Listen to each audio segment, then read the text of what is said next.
پیارے بچوں السلام علیکم، کیسے ہیں آپ سب لوگ؟ امید ہے اللہ کے کرم سے بالکل ٹھیک ٹھاک ہوں گے انشاءاللہ۔ آئیے اپنے سبق کا آغاز کرتے ہیں۔ All of you open your books, page number 16۔ جیسا کہ آپ سب جانتے ہیں کہ ہم باب دوم کا سبق نمبر 4 پڑھ رہے تھے، بندوں کے حقوق۔ اس سبق کا آدھا حصہ ہم نے پڑھ لیا تھا، ریمیننگ ہاف ہم آج پڑھیں گے۔ بندوں کے حقوق کی اہمیت۔ پریویس لیسن میں ہم نے پڑھا تھا بندوں کے حقوق، کن کن لوگوں کے حقوق ادا کرنا ضروری ہیں، ان سب میں آپ کو معلوم ہے سب سے پہلا حق والدین کا تھا، ان کے بعد رشتہ داروں کی اولاد کے حقوق، رشتہ داروں کے حقوق، پڑوسیوں کے حقوق اور بے شمار افراد کے، جو ہم نے پورے چیپٹر میں پڑھا تھا، یقیناً آپ کو معلوم ہوگا۔ اب ہم پڑھیں گے بندوں کے حقوق کی اہمیت۔ اسلام میں انسانوں کے حقوق، بندوں کے حقوق کیوں ضروری ہیں، ان کی کیا اہمیت ہے؟ اسلام نے بندوں کے حقوق ادا کرنے پر بہت زور دیا ہے۔ اللہ تعالیٰ کے بندوں کی مدد کرنا اللہ تعالیٰ کی خوشنودی حاصل کرنے کا ذریعہ ہے۔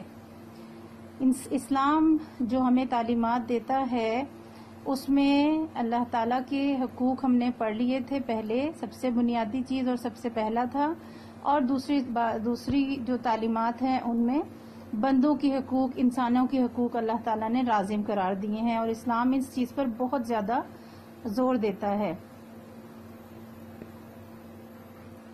اللہ تعالیٰ نے انسانوں کی مدد کرنے کو بہت زور دیا ہے، کرنے پر بہت زور دیا ہے، اور اللہ کے بندوں کی مدد کرنے سے اللہ کی خوشنودی حاصل ہوتی ہے، اللہ کی رضا حاصل ہوتی ہے۔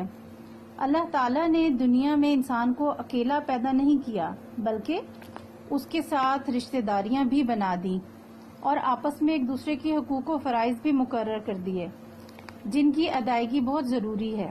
جیسا کہ آپ جانتے ہیں کہ دنیا میں انسان اکیلا نہیں ہے، بلکہ اللہ نے بے شمار انسان پیدا کیے، پھر ان کے بیچ میں خاندانی نظام بنا دیا، پھر خاندان کے بے شمار رشتے پیدا کر دیے، رشتے بنا دیے، اور ایک دوسرے کے ساتھ ان کے تعلقات آپس میں جوڑ دیے، ایک دوسرے کی ضرورتیں ایک دوسرے کے ساتھ جوڑ دی، اور اس طرح ایک معاشرہ وجود میں آ گیا، اور اللہ نے کچھ ایک دوسرے کے ساتھ حقوق اور فرائض مقرر کر دیے۔ ہر انسان کے ایک دوسرے پر کچھ حقوق بھی ہوتے ہیں اور کچھ فرائض بھی ہوتے ہیں۔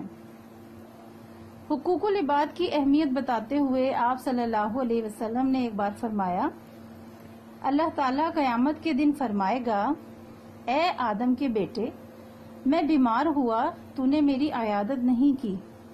انسان کہے گا، اے میرے رب، میں تیری عیادت کس طرح کرتا، جبکہ تو رب العالمین ہے۔ حضور صلی اللہ علیہ وسلم نے بیان فرمایا کہ حقوق العباد دین اسلام میں کتنا ضروری ہیں، کتنی اہمیت ہے ان کی، اور ان کو بیان کرتے ہوئے آپ نے ایک دفعہ فرمایا کہ اللہ تعالیٰ انسان سے پوچھے گا، اے آدم کے بیٹے۔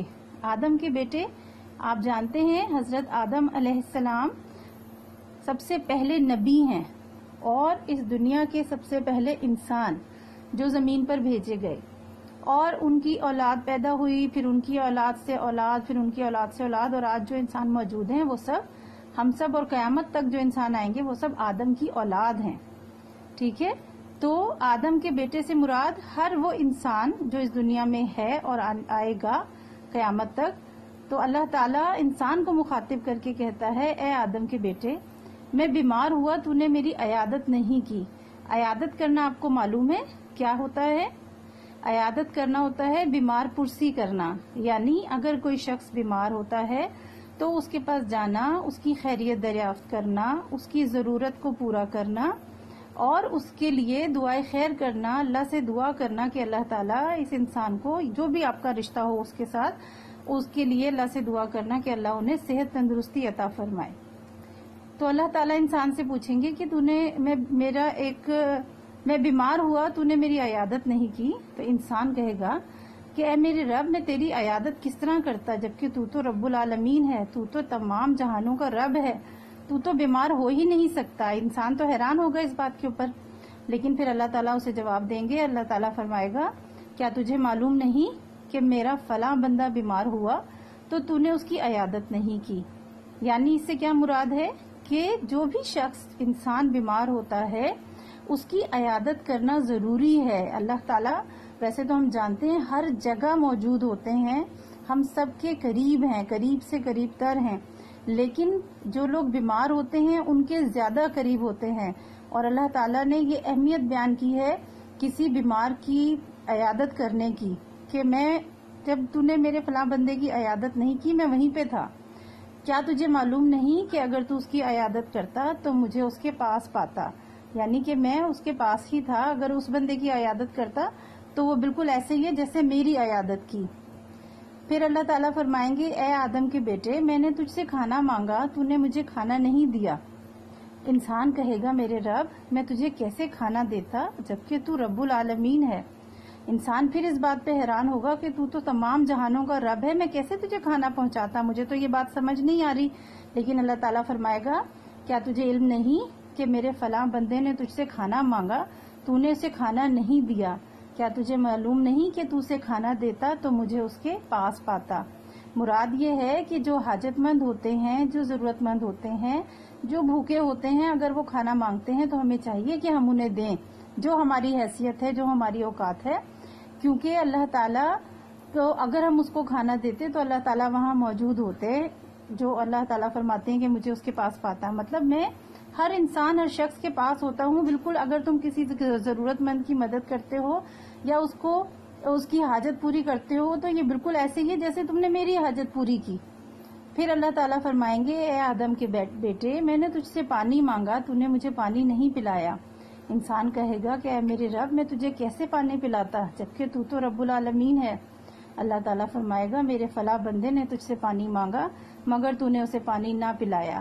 کیا تجھے معلوم نہیں اگر تو اسے پانی پلاتا تو مجھے اس کے پاس پاتا؟ یہ بھی وہی چیز مراد ہے۔ مقصد کیا ہے کہ ہر انسان ایک دوسرے کے اوپر اس کی کچھ ضرورتیں ہیں، ایک دوسرے پر اس کے کچھ حقوق ہیں، اور اگر کسی شخص کی ہم ضرورت پوری کرتے ہیں تو اس کا مطلب ہے ہم اللہ کی ضرورت پوری کرتے ہیں۔ حالانکہ اللہ تعالیٰ بے نیاز ہے، اسے کسی چیز کی ضرورت نہیں، لیکن اللہ تعالیٰ نے اس طریقے سے انسانوں کے حقوق کی اہمیت بیان کی ہے کہ تمام انسانوں کے لیے ان کی ضرورت پوری کرنا ضروری ہے۔ آپ صلی اللہ علیہ وسلم نے فرمایا نیکی میں کسی شے کو حقیر نہیں سمجھنا چاہیے۔ یعنی جب آپ کوئی نیکی کا کام کریں، کوئی اچھائی کا کام کریں تو کسی بھی چیز کو حقیر کہتے ہیں معمولی، کوئی چھوٹی سی چیز جس کی کوئی اہمیت نہ ہو۔ آپ یہ نہ سمجھیں کہ کوئی بھی چیز، کوئی بھی کام جو ہے وہ حقیر ہے، معمولی ہے، چاہے وہ اتنی ہی ہو کہ اپنے مسلمان بھائی سے خوش دلی کا مظاہرہ کرے۔ یعنی یہ ضروری نہیں ہے کہ ہم بہت دولت مند ہوں، بہت پیسے والے ہوں، ہم لوگوں کو کھانا کھلائیں تو ہی اللہ تعالیٰ خوش ہوگا، ایسا نہیں ہے۔ جتنی ہماری حیثیت ہے اس کے مطابق ہم جو بھی اچھا کام کریں گے، جو بھی نیکی کریں گے وہ اللہ کو پسند آتی ہے، اور وہ نیکی اتنی سی بھی ہو سکتی ہے کہ ہم کسی انسان کے ساتھ اچھی طرح پیش آئیں، خوش دلی کا مظاہرہ کریں، اس کے ساتھ اچھی طرح پیش آئیں، اس کا خیال رکھیں، اس کے ساتھ بدتمیزی نہ کریں۔ آپ صلی اللہ علیہ وسلم نے فرمایا جو بڑا ہمارے چھوٹوں پر رحم نہ کرے اور جو چھوٹا ہمارے بڑوں کی عزت نہ کرے وہ ہم میں سے نہیں۔ حضور صلی اللہ علیہ وسلم نے فرمایا کہ جو بڑے چھوٹوں پر رحم نہیں کرتے، یعنی چھوٹے جو معصوم ہوتے ہیں بچے، ان کے ساتھ شفقت اور پیار سے پیش آنا چاہیے۔ بے شک اگر وہ غلطی کرتے ہیں تو انہیں ڈانٹ دیں، سمجھا دیں، لیکن ظلم نہیں کرنا چاہیے، تشدد نہیں کرنا چاہیے، ان پر رحم کرنا چاہیے۔ اور جو چھوٹے بڑوں کی عزت نہیں کرتے، بڑوں کا ادب نہیں کرتے، ظاہر ہے بڑے جو ہیں وہ ہمارے سے بڑے ہوتے ہیں، ان کا حق ہے کہ ان کی عزت کی جائے، ان کا ادب کیا جائے، لیکن کچھ بچے ہوتے ہیں جو بڑوں کی عزت نہیں کرتے۔ تو حضور صلی اللہ علیہ وسلم نے فرمایا کہ ایسے لوگ ہم میں سے نہیں ہیں۔ ہم میں سے نہیں ہے سے مراد یہ ہے کہ وہ مسلمان نہیں ہیں، مومن نہیں ہیں۔ اللہ تعالیٰ نے بندوں کو ایک دوسرے سے محبت کرنے کی بار بار تاکید کی ہے، غیبت کرنے، چغل خوری کرنے، دوسروں کے عیب تلاش کرنے اور طعنے دینے سے منع کیا ہے، اس لیے کہ ان باتوں سے معاشرے میں بگاڑ اور خرابی پیدا ہوتی ہے، حقوق پامال ہوتے ہیں اور تعلقات خراب ہوتے ہیں۔ اللہ تعالیٰ نے حکم دیا ہے کہ ایک دوسرے کے ساتھ پیار محبت سے رہیں، شفقت سے رہیں، ایک دوسرے کا خیال رکھیں اور کسی کی غیبت نہ کریں۔ غیبت کہتے ہیں برائی کرنا، کسی کی غیر حاضری میں اس کے بارے میں دوسروں کو بتانا، برائی کرنا۔ چغل خوری بھی اسی طرح کی ایک چیز ہے، شکایت کرنا کسی کی، ایک کی شکایت دوسرے سے کر دینا، یا پھر دوسروں کے عیب تلاش کرنا، دوسروں کی برائیاں ڈھونڈنا اور پھر اس کے دوسرے لوگوں کو جا کے ان کی خرابیاں بتانا اور مذاق اڑانا یا تانے دینا، ان سب چیزوں سے منع کیا ہے، کیونکہ ان سے کیا ہوتا ہے، ان سے معاشرے میں بگاڑ ہوتا ہے، آپس میں لڑائی جھگڑے ہوتے ہیں، اور پھر جھگڑے ہونے کی وجہ سے رشتہ داریاں خراب ہو جاتی ہیں، اور پھر حقوق بھی پامال ہوتے ہیں، یعنی ایک دوسرے کے آپ حقوق نہیں ادا کر پاتے، جب جھگڑے ہوتے ہیں، لڑائی ہوتی ہیں، بہن بھائی آپس میں ناراض ہو جاتے ہیں، والدین کا خیال نہیں رکھتے، تو اس طریقے سے پھر معاملات خراب ہو جاتے ہیں، تعلقات خراب ہو جاتے ہیں، اور پھر ایک خاندانی نظام بھی ڈسٹرب ہو کے رہ جاتا ہے۔ کلیئر؟ آئی تھنک آپ کو سمجھ آ گیا ہوگا۔ آپ نے یہاں تک لیسن کی ریڈنگ کرنی ہے اور سمجھنا ہے۔ انشاءاللہ اس کی ایکسرسائز میں آپ کو نیکسٹ لیسن میں نوٹ کے ساتھ کروا دوں گی۔ کلیئر؟ اوکے، اللہ حافظ۔